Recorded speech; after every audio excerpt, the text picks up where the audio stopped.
Welcome back to the best Dominion cards list, this time part 4, and now ranks 20 to 11 in this list. Let's get started. Rank 20, Delve.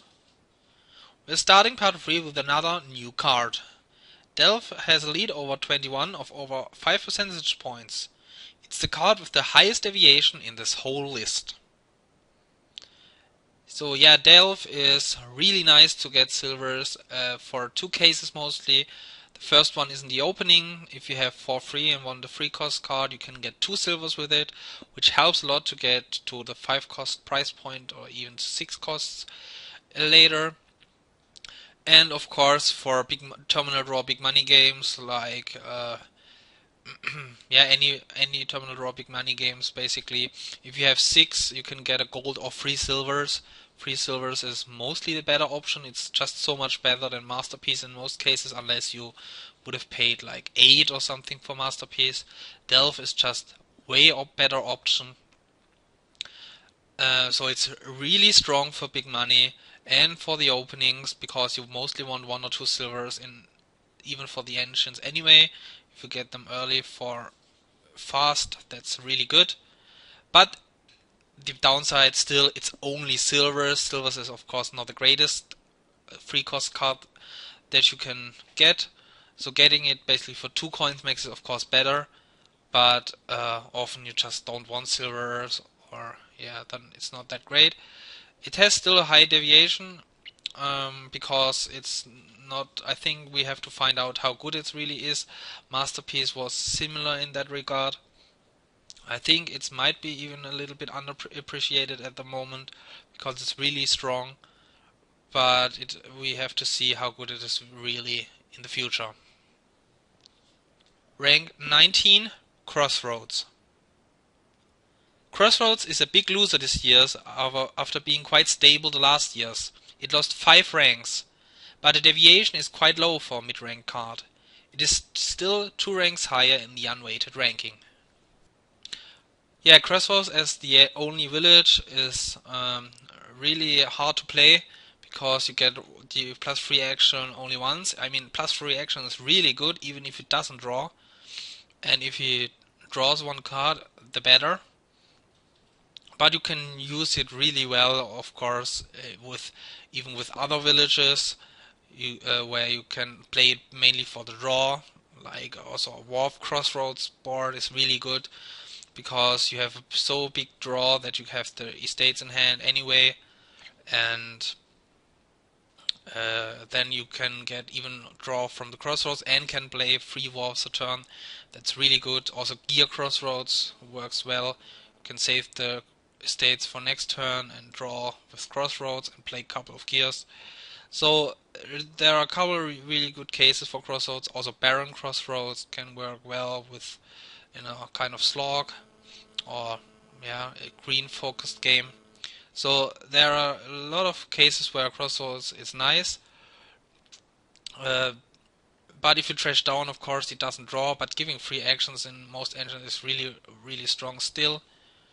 And also you have to be careful, of course, if you inherit crossroads, that doesn't work like expected. So many have fallen into that trap. Rank 18, Advance. Advance is the next new card, the second best Empires card. Well, Advance is really good in 2 cases, trashing the Necro and trashing Ruins. Especially if you have extra buys, you can basically get rid of one of your bad cards and get a strong card for free, basically, because Advance costs nothing. So this is of course in those cases really strong, but I don't know how strong it is in all other cases.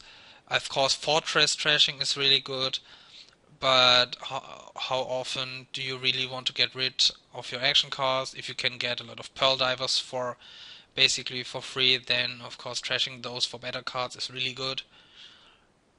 Or maybe if you can get a lot of Magpies, getting better cards than Magpie or something, then it works out nicely. There are a couple of use cases, but it's of course you only use it if you have the extra buy and really want to get rid of your action card, which is not that often. Rank 17, Candlestick Maker.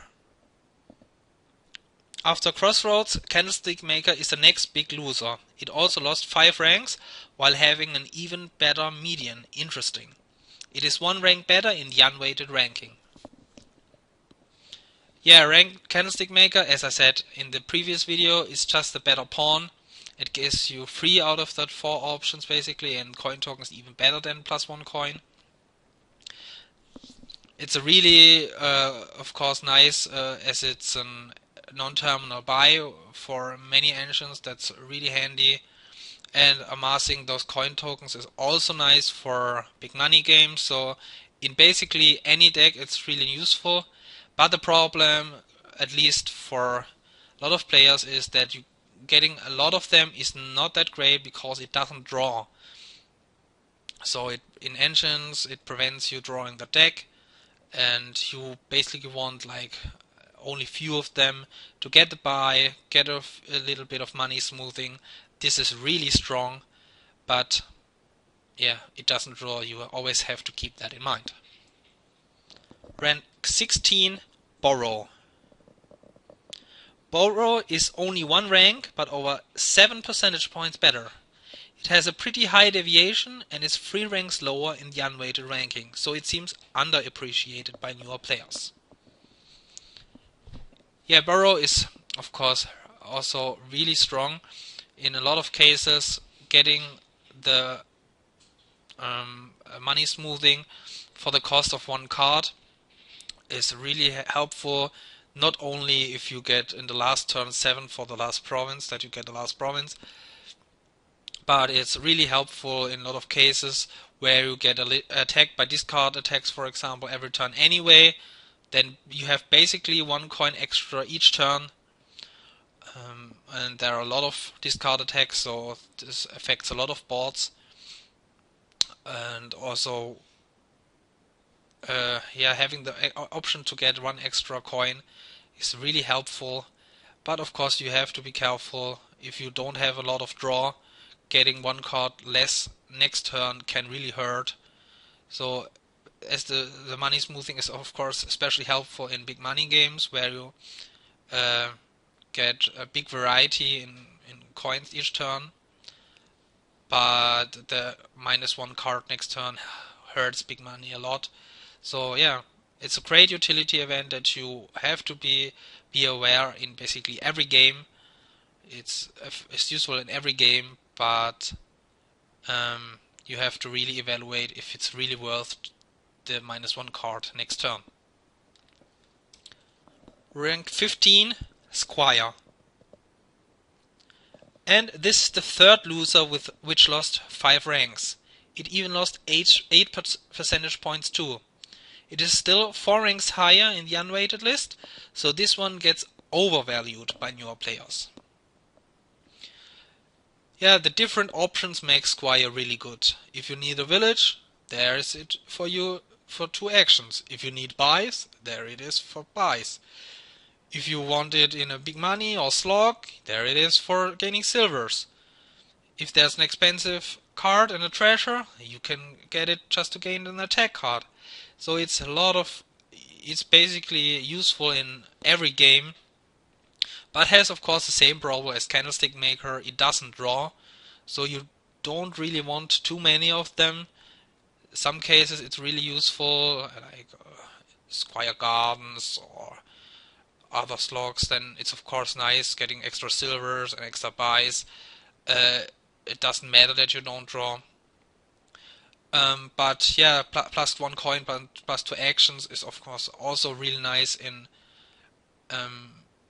engines, basically like a small fishing village that you have. So it's really strong, but it lost 5 ranks because there are a lot other strong cards in there. So yeah, it shows that the list has a lot of strong cards in it, and we'll see what comes next. Rank 14, Lighthouse.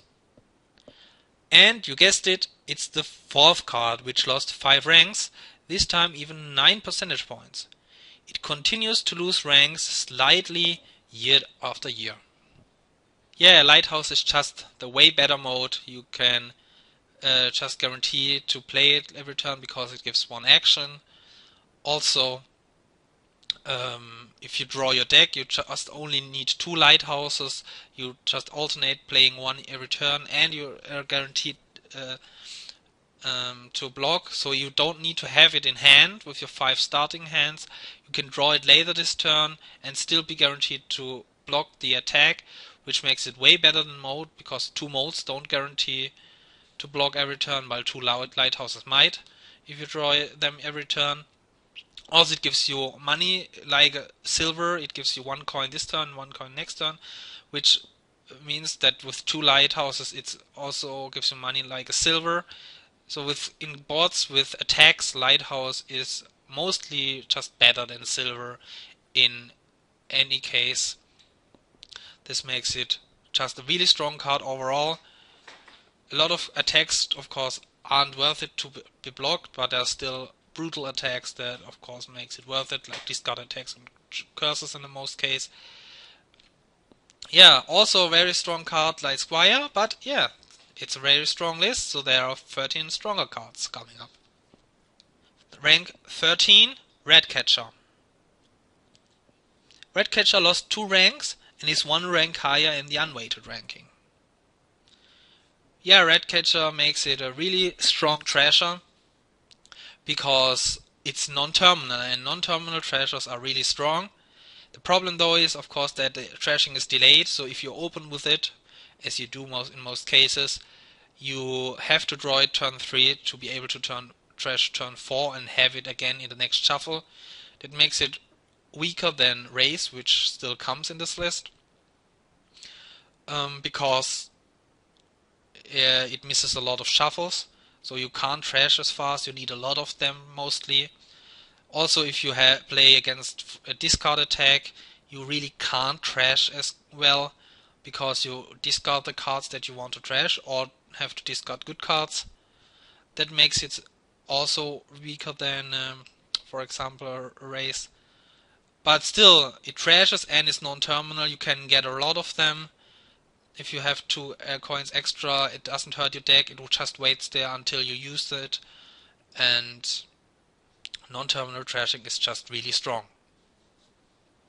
Rank 12, Encampment. Encampment is clearly the best new Empires card, but it's 3 ranks lower in the unweighted ranking, so weaker players don't appreciate it that much. Yeah, a one-shot Lost City, that's of course really strong. If you have 2 coins extra, yeah, grab it, as many as you can. And if you have any way to guarantee to have a gold or plunder in your hand, then it's really a cheap Lost City, which is of course really strong. It's like if you have a herbalist or something, you can put your gold or plunder back and guarantee to have your encampments activated or not returned. This is of course really strong. If you have 5-2, of course open with it. It accelerates your early game a lot. And not only the draw, but it also gives 2 actions. So even a one-shot village is of course really strong. So it helps in a lot of cases, and that it is so cheap makes it just really strong. Rank 11, Arms. Arms won 3 ranks, but nearly 10 percentage points. That's quite a lot. It has still a pretty high deviation, and it is 2 ranks lower in the unweighted list. Yeah, there are a lot of cases where you can make tricks with Arms, especially if you have 5-2, of course. You can open 5-4 basically. If you have a treasureless deck, you basically get an extra 4 each turn. Arms just changes the board dramatically whenever it's on, because Yeah, because there are a lot of cases in engines where you don't have to play treasures, and of course every opening it affects.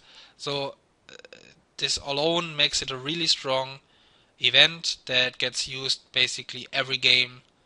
Just be careful that you don't play treasures, especially online, so that you can't buy arms anymore. So yeah, this is really strong and ends this list.